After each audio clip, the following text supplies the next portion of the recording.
As medical imaging student, you'll be required to use a couple of pieces of the medical equipment here in the rooms. The first one I'm going to talk about is the flow meter. And this is the device that will determine and set the volume of oxygen that we're going to be hooking the patient up to.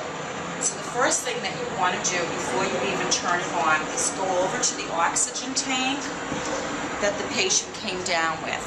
And here you'll look and determine what the setting was on. And if the patient was set to 2, you're going to leave it turned on though. You're going to come over to the wall and turn this one up by turning the knob. You'll see the ball rise up to 2 liters. Once that's turned on, you'll disconnect the patient from the tank and hook up the extension tubing to the wall unit for the patient.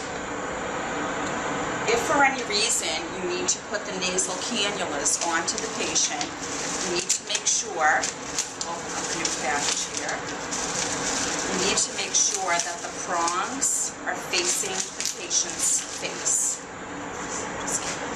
So we're just going to demonstrate here. If you want to come in, you can see that the prongs are curved, and you want to make sure that the curve is facing into the patient's nasal passages.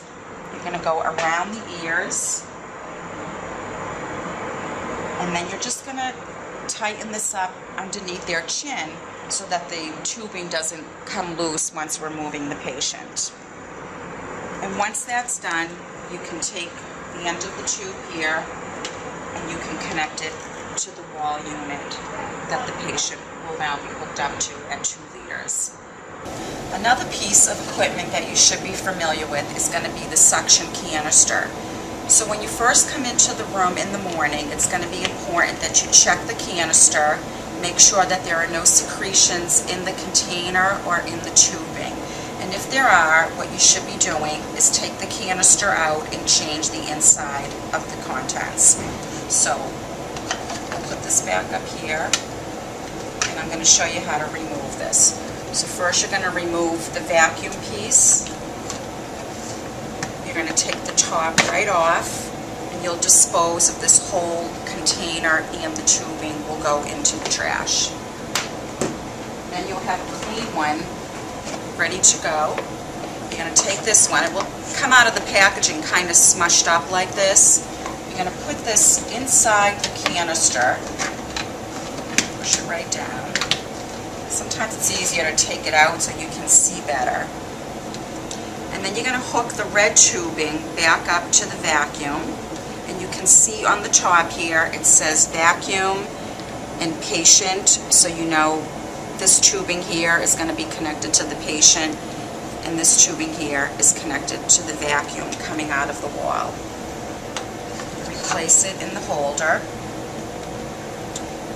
And then you'll want to attach what's called a Yankauer suction catheter to the end. You can open this up.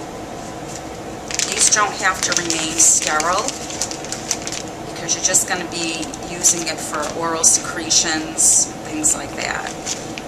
You can take it out of the packaging. We can just leave it in for now. You're going to turn the suction on